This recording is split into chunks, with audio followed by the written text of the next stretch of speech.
మన పొరుగున ఉన్న పాకిస్తాన్ ఆర్మీ చీఫ్ అసీం మునీర్పై ప్రజలతో పాటు రాజకీయ నాయకుల్లో తీవ్ర వ్యతిరేకత వ్యక్తమవుతోంది. మీ నిర్వాకం వల్ల బలూచిస్తాన్ చేజారిపోయే పరిస్థితి ఏర్పడింది. పాక్ ఆర్మీపై బలూచ్ మిలిటెంట్లు పైచేయి సాధించారు. మీకు రాజకీయాల పట్ల అంత ఆసక్తి ఉంటే మిలిటరీ యూనిఫామ్ వదిలేసి రాజకీయాల్లో చేరడం మేలని అసీం మునీర్కు మౌలానా ఫజలుర్ రెహమాన్ చురకలంటించారు. ఖైబర్ పఖ్తూన్ఖ్వాలో శాంతి భద్రతల పరిస్థితి పూర్తిగా క్షీణించాయి. అక్కడ రక్తం వరదలే పారుతోందన్నారు. మరి ఫజలుర్ రెహమాన్ మునీర్పై అంతలా విరుచుకుపడడానికి కారణమేంటి?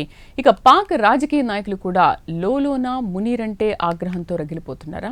మరి ఫజలుర్ రెహమాన్ ధైర్యం చేసి మునీర్పై ధ్వజమెత్తడం ప్రస్తుతం టాక్ ఆఫ్ ది టౌన్ గా మారింది.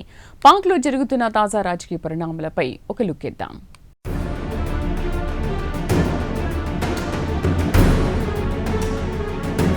పాకిస్తాన్ ఆర్మీ చీఫ్ అసీం మునీర్పై పాక్ ప్రజలతో పాటు పాక్ రాజకీయ నాయకులు మండిపడుతున్నారు. ఇక మునీర్ దేశ రాజకీయాల్లో అనవసరంగా జోక్యం చేసుకుంటూ రాజకీయ నాయకులకు కంటగింపుగా మారాడు. ఇండియాతో గత ఏడాది జరిగిన ఆపరేషన్ సింధూర్లో ఇండియాకు చెందిన 7 యుద్ధ విమానాలు కూల్చారని గొప్పలు చెప్పుకుని ఫీల్డ్ మార్షల్ హోదాను దక్కించుకున్నాడు. ఇక పాకిస్తాన్లో ప్రధాని షెహబాజ్ షరీఫ్ కంటే కూడా ఆయనే అత్యంత శక్తివంతుడైన నాయకుడిగా ఎదిగారు. ఇక పాకిస్తాన్లో ఆయనకు తిరుగులేదు. ప్రధాని షెహబాజ్ షరీఫ్ నుంచి ప్రెసిడెంట్ ఆసిఫ్ అలీ జర్దారీ వరకు మునీర్కు జీ హుజూర్ అనాల్సిందే.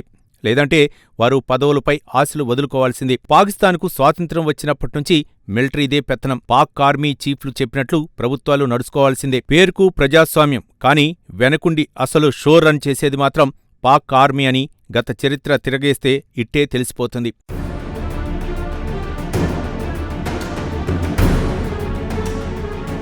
ఇక అసలు విషయానికొస్తే పాకిస్తాన్లో ప్రస్తుతం శాంతి భద్రతల పరిస్థితి పూర్తిగా దిగజారిపోయింది. బలోచిస్తాన్లో మిలిటెన్సీ పెరిగిపోయింది. బలోచిస్తాన్లోని సహజ వనరులు దోచుకుని చైనాకు అప్పగించి వారి నుంచి డబ్బు దండుకోవటం తప్పించి బలోచిస్తాన్ అభివృద్ధికి పాటుపడిన దాఖలాలు లేవు. పాకిస్తాన్లో అత్యంత పేదరికలో మగ్గుతోంది బలూచిస్తాన్. తమ హక్కుల కోసం పోరాడుతున్న యువతను అరెస్ట్ చేసి జైల్లో దారుణంగా చిత్రహింసలకు గురిచేస్తున్నారు. దీంతో బలోచిస్తాన్లో ఆడ మగ తేడా లేకుండా అందరూ తుపాకులు చేతబట్టి పాక్ ఆర్మీకి సవాలు విసురుతున్నారు. ఇటీవల కాలంలో బలోచ్ మిలిటెంట్లు జాఫర్ ఎక్స్ప్రెస్ రైలును హైజాక్ చేయటమే కాకుండా పలువురు పోలీసు ఉన్నతాధికారులను కిడ్నాప్ చేసి పాక్ పాలకులకు వెన్నులో వణుకు పుట్టించారు. బలోచిస్తాన్లో మజీద్ బ్రిగేడ్ పేరు వింటేనే పాక్ భద్రతా దళాలకు ముచ్చెమట్లు పోస్తున్నాయి. బలోచిస్తాన్కు బదిలీ చేస్తే భద్రతా సిబ్బంది తమ ఉద్యోగాలకు రాజీనామా చేసే స్థాయికి వచ్చారు పాక్ భద్రతా దళాలు. దీంతో పాకిస్తాన్ క్రమంగా బలోచిస్తాన్పై పట్టుకోల్పోతోంది.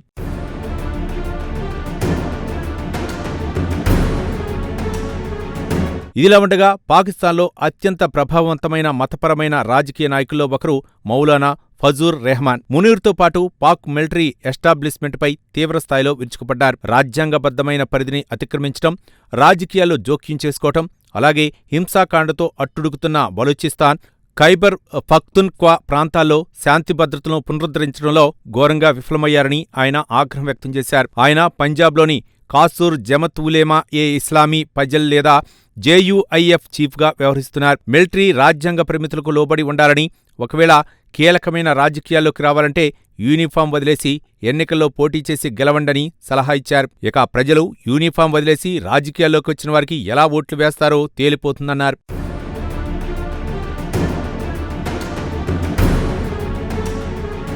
ఇక మునీర్ వైఫల్యాలను ఫజలుర్ రెహమాన్ ఏకరువు పెట్టారు. పాకిస్తాన్ కంట్రోల్ నుంచి బలోచిస్తాన్ పోయింది. బలోచిస్తాన్లో శాంతి భద్రతల పరిస్థితులు పూర్తిగా అదుపు తప్పాయి. ఈ హింస క్రమంగా ఇతర ప్రాంతాలకు పాకే అవకాశాలున్నాయి. ఇక పఖ్తూన్ మెజార్టీ ప్రాంతాలకు కూడా హింస విస్తరించే అవకాశాలున్నాయని ఆయన హెచ్చరించారు. దేశం ముక్కలవుతోంది, మరి పాలకులు ఎక్కడా అని ఫజలుర్ రెహమాన్ నిలదీశారు. బలోచిస్తాన్లో ప్రభుత్వానికి వ్యతిరేకంగా తిరుగుబాటు జరుగుతోంది.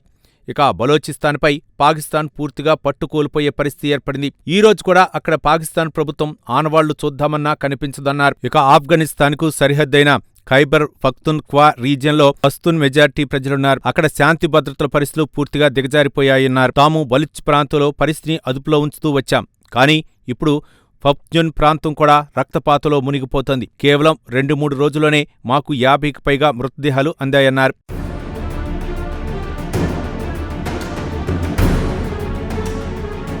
ఇదిలా ఉండగా పాకిస్తాన్ భద్రతా వ్యూహాన్ని ఫజలుర్ రెహమాన్ తప్పుపట్టారు. సాయుధ గ్రూపులను ఎదుర్కోవాలని పౌరుల్ని కోరటం సామాజిక విభజనను మరింత తీవ్రతరం చేస్తోందని, ఇది తరతరాలుగా హింసను ప్రేరేపిస్తుందని ఆయన హెచ్చరించారు. మీరు ఈ రోజు ఉంటారు, రేపు పోతారు, కానీ మీరు నా మాతృభూమిని, రాబోయే తరాలు వ్యక్తిగత పగలకు, శాశ్వతంగా హత్యలు, దోపిడీలకు పాల్పడేలా చేస్తున్నారంటూ మునీర్పై ధ్వజమెత్తారు. ఇక తాజాగా ఫజ్లుర్ రెహమాన్ వ్యాఖ్యలు పాక్ సైనికులపై రాజకీయ నాయకుల్లో లోలోన ఎంతో ఆగ్రహంతో ఉందో ఆయన కామెంట్లను బట్టి తెలిసిపోతోంది. ఫజ్లుర్ రెహమాన్ ధైర్యం చేసి మునీర్పై బహిరంగంగానే ధ్వజమెత్తారు. ఇక బయటికి రాకుండా లోలోన రగిలిపోయే నాయకులెందరో లెక్కగట్లేం. మరి ఫజ్లుర్ రెహమాన్కు అకస్మాత్తుగా మునీర్పై ఆగ్రహానికి కారణమేమిటి అనే విషయానికి వస్తే, ఆర్మీ చీఫ్తో పాటు ఫీల్డ్ మార్షల్ అయిన మునీర్ దేశం నుంచి మిలిటెంట్ గ్రూపులను, టెర్రరిస్టులను తరిమికొట్టాలంటే సాధారణ పౌరుడు కూడా ఆయుధాలు చేతపట్టి పోరాడాలని కోరారు. కేవలం ఆర్మీ మాత్రమే టెర్రరిస్టులను అణచలేదని, ప్రజల మద్దతు తప్పనిసరని మునీర్ కోరటం పాక్ రాజకీయ నాయకులకు మింగుడు పడటం లేదు.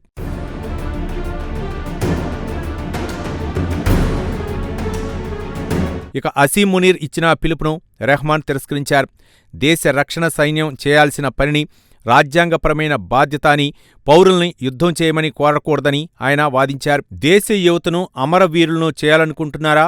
మీకోసం వారు యూనిఫాం ధరిస్తారు, సరే, మరి వారికి జీతాలు ఎవరు చెల్లిస్తారని ఆయన ప్రశ్నించారు. మీకు అంటుకున్న రక్తపు మరక మాపై ఎందుకు రుద్దుతున్నారు?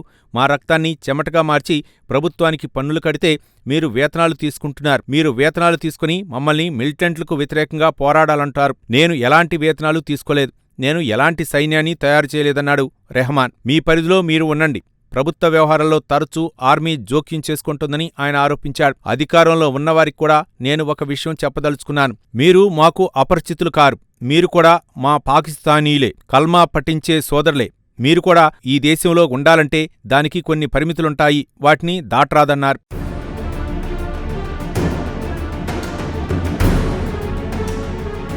పార్లమెంటుకు దాని పరిధి ఉంటుంది. ప్రతి శాఖకు దాని అధికార పరిధి ఉంటుంది. అదేవిధంగా సైన్యానికి దాని అధికార పరిధి ఉంటుంది. సైన్యానికి దాని బాధ్యతలు ఉంటాయి.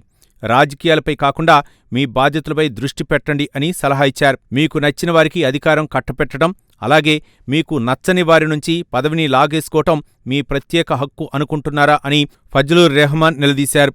ఇక మీకు నిజంగానే ప్రజలను పాలించాలనుకుంటే ప్రజల వద్దకు వెళ్లి ఓట్లు అడిగి అధికారంలోకి రావచ్చు. తెర వెనుక నుంచి రాజకీయాలు మానుకోండన్నారు. ఇక రాజకీయాల గురించి వేరే ఎవరి వద్దైనా చెప్పుకోండి, నా వద్ద కాదని ఫజ్లుర్ రెహమాన్ అసీం మునీర్కు గట్టిగానే చురకలంటించారు. ఇటీవల కాలంలో మునీర్ పాక్ రాజకీయాల్లో కీలక పాత్ర పోషిస్తున్నాడు. ఇటు అమెరికాలో ట్రంప్కు దగ్గర కావటం, ఇరాన్, అమెరికాల మధ్య శాంతి చర్చల్లో కీలక పాత్ర పోషించడం లాంటివి చేస్తున్నారు. అదే సమయంలో ఆయన దేశంలో శాంతి భద్రతలు కాపాడటంలో ఘోరంగా విఫలమవుతున్నారు. బలోచిస్తాన్లో ప్రజలు పాక్ నుంచి విడిపోతామంటున్నారు. ఆక్రమిత జమ్మూ కాశ్మీర్లో ప్రభుత్వానికి వ్యతిరేకంగా ప్రజలు ఉద్యమిస్తున్నారు. ఈ క్రమంలో మునీర్ ప్రజలను ఆయుధాలను చేపట్టాలని పిలుపునివ్వటంతో రాజకీయ నాయకులు మునీర్పై ఆగ్రహంతో ఊగిపోతున్నారు. మరి రెహమాన్కు మునీర్ ఎలాంటి ట్రీట్మెంట్ ఇస్తాడో వేచి చూడాల్సిందే.